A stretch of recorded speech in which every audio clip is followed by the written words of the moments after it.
Greetings, this is Boston G.B.R. on YouTube. Once again, George Boston Rhymes in Valdosta, Georgia. I just found out that the Quitman 10 trial will be coming up April the 8th, 2013. You may not have heard much about that in the Valdosta Daily Times, the Thomasville Enterprise, or the Quitman Free Press. Maybe your TV stations haven't said much about it. But that is a big to-do in the Black African American community and the poor white communities. Because on December the 21st, 2010, 10 Black African Americans were arrested for alleged voter fraud in Quitman, Georgia. This you can find on this YouTube channel, Boston G.B.R. You could get the full background and swoop of these outstanding citizens in Brooks County, Georgia. It seems as if though this trial have been delayed for whatever reason for over 2 years. And it seems as if though some in the media, possibly as well as others, were just hoping that this case would blow away after the GBI, the district attorney, the GBI, and others had these outstanding citizens arrested on charges of alleged voter fraud. Well, it's kind of strange that they'll be going to trial on April the 8th, but the general populace here in South Georgia know little about this court date. And so I'm here to let you know that Patrick Davis of the Examiner up in Macon, Georgia, seems to be more up to snuff as well as more willing to inform the general public than the people here in South Georgia that are connected to the newspapers, television, and radio. I was just informed that Patrick Davis had done an article concerning the Quitman 10 and the background of the Quitman 10. But let's lay that to the side right now, because Patrick Davis is also on top of the most recent death in the Valdosta and Lowndes County High School Gymnasium. Now, I say Valdosta because it's the city. Now, we know that it is the county school, yet it's in the city of Valdosta. Now, Patrick Davis talks about, as well as I've read through other sources, and I've talked to other people, including the father. I have constant contact with him, Kendrick Johnson, and his wife, Jacqueline. In fact, I was a member of their same church years ago with his wife. But as it stands, Kendrick Johnson, March 25th, 2013, Patrick Davis did a little article. I was emailed a copy of it, and I'm going to share it with you because I want you to know I do not want you deaf, dumb, and blind.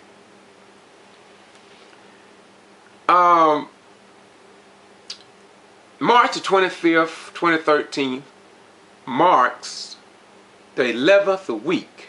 That's 73 days and counting that this particular case have amazed Jackie Johnson as well as the father concerning the status of the GBI investigation and trying to get the results from their evaluation.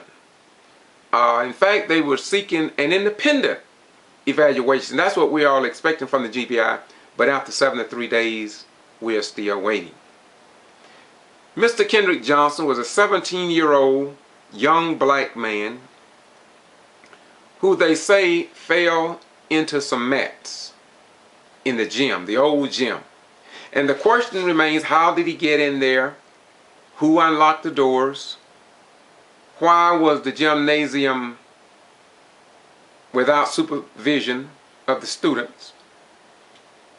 And normally you have results.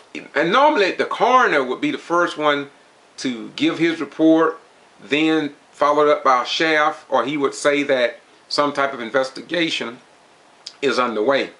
But this case was handled a little differently, I was told, by the father and the mother and others involved in the case. Now, I've even talked to the sheriff once or twice concerning this particular death in the Lowndes County High School gymnasium. Typically, the G.B.R. crime lab report will take about 45 to 90 days, I was told. This particular case was ruled an accident on January the 11th by Lowndes authorities. But the case have dragged out for, what, almost 3 months now. And the parents are still seeking answers. A few weeks ago, on the February the 22nd, 23rd, 24th, the father and mother journeyed over to Quitman, Georgia, wherein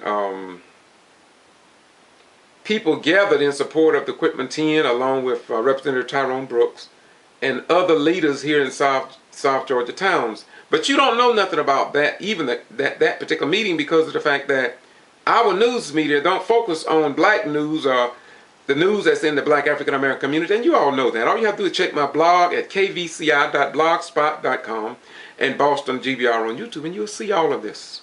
You'll see how the news here in South Georgia is severely suppressed.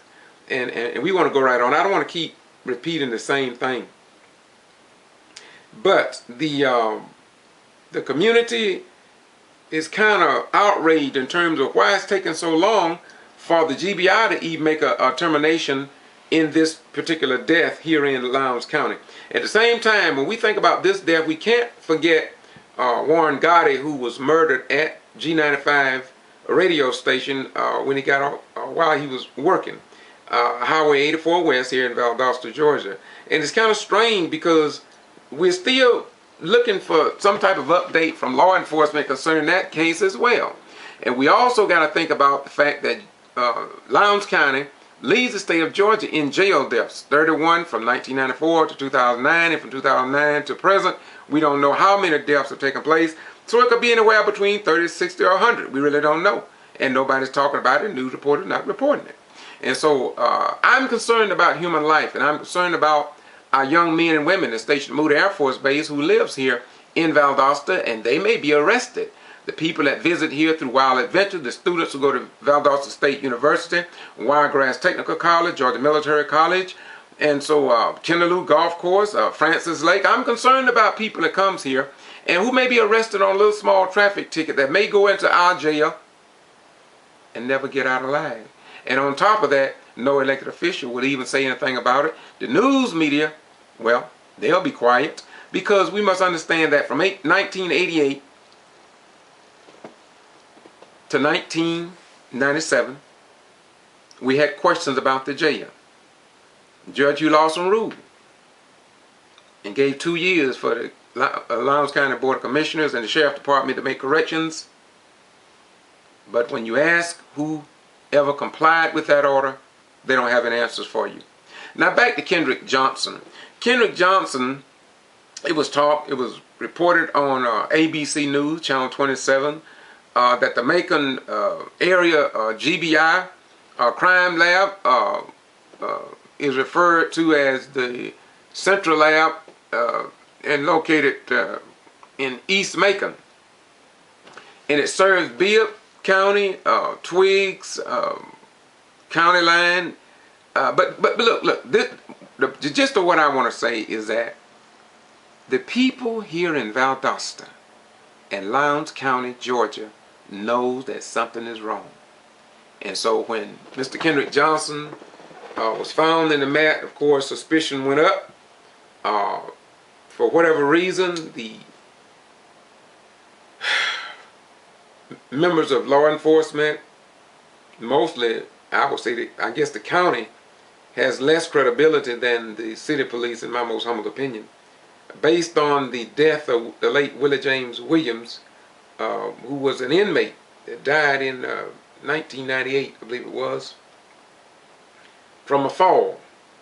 and he was later taken to the Lowndes County Jail, and there he died. And 2,500 people marched on the Lowndes County Jail, and we went to the Justice Department, and we sought answers in that case, and we thought that finally we could crack the system and bust through this good old boy system here, and that just maybe things would change for the better here in Valdosta and Lowndes County. And you see, if Valdosta changed, then of course it will help all of South Georgia. And I took on this journey when I began to send letters to the editor. I was published in a lot of newspapers across the nation.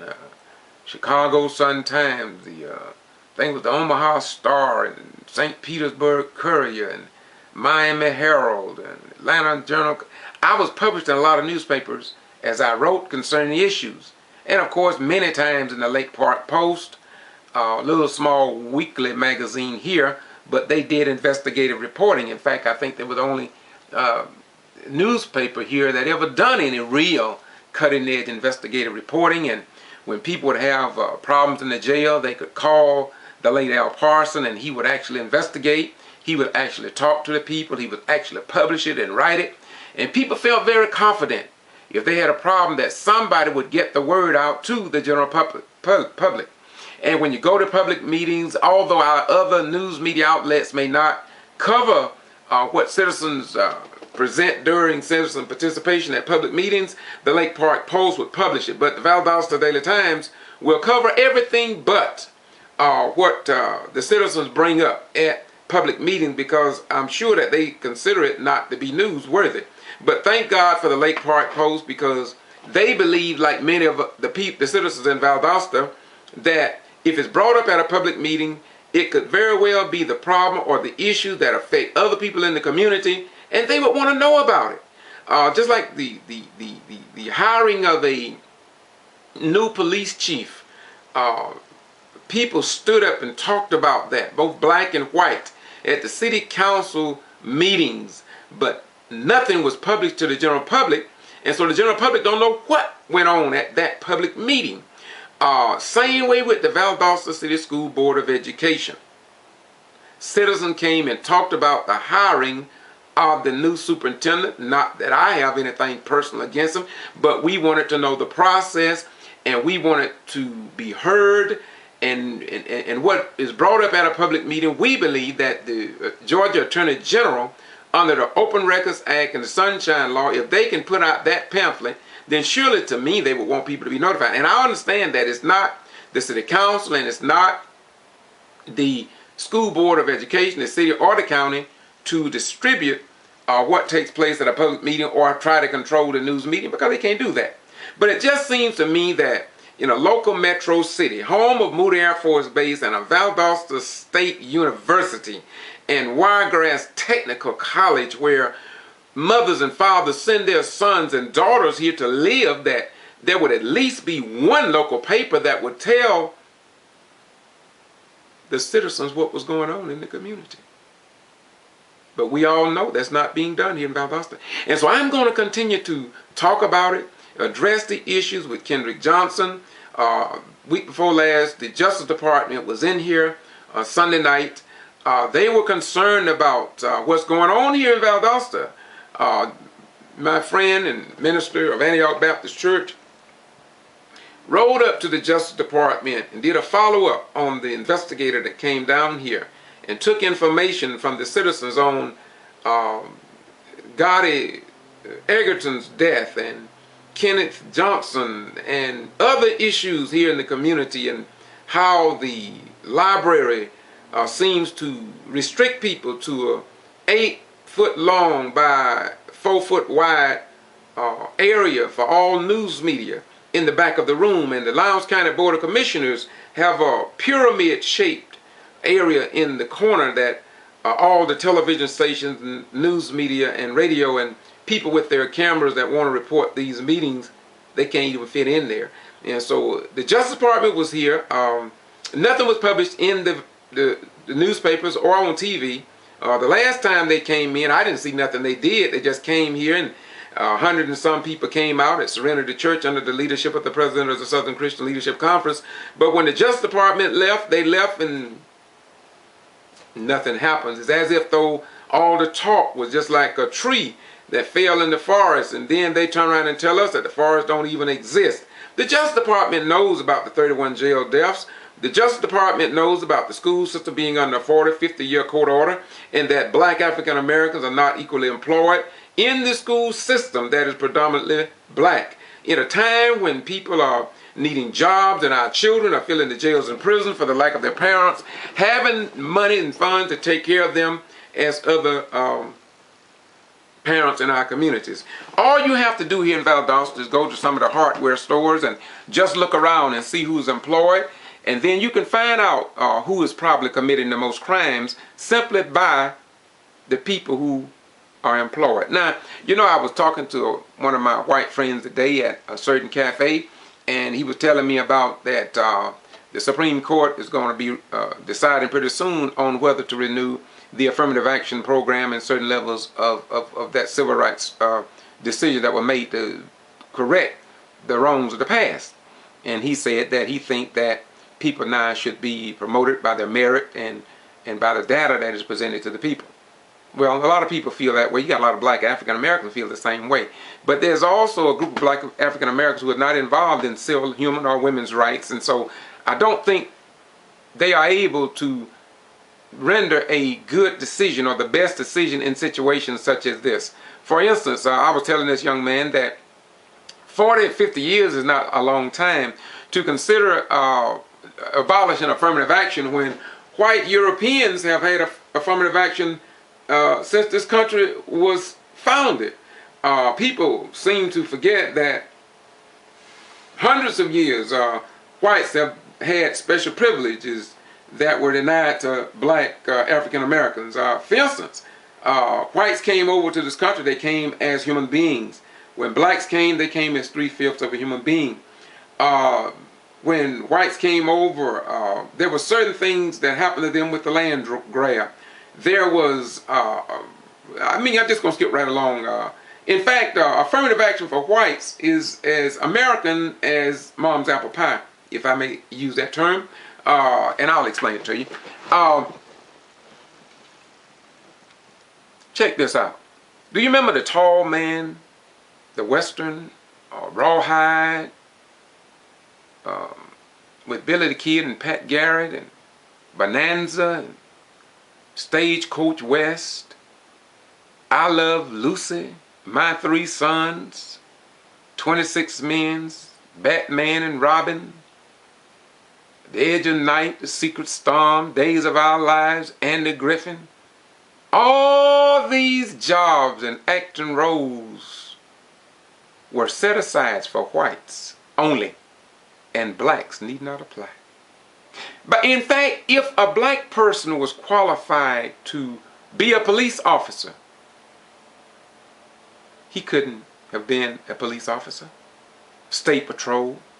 In fact, blacks had to fight just to get a right to go fight in the armed forces. And so we understand all of these things that are now put up and talking about reverse discrimination and things of that nature. For instance, how could it be that a black man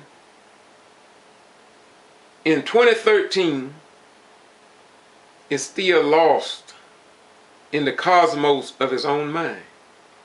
Let me explain. Number one, the black man and woman in this country, they don't know who they are. That's why they have been called the N-word, colored, black, shine, boarhead, African American. We don't know who in the hell we are. When we were ripped from our homeland, regardless of what you want to say about the richest continent on earth, the wisest people that ever lived came from the east of Africa. And so whatever you want to call Africa, the black man don't know who he is. He really need to go see a psychiatrist. In 2013, can you imagine a black man, the best thing that he can do is to call himself an African American. And we know, in fact, we just got to try to find some kind of solace, some kind of understanding of who we are. Because we were stripped of our...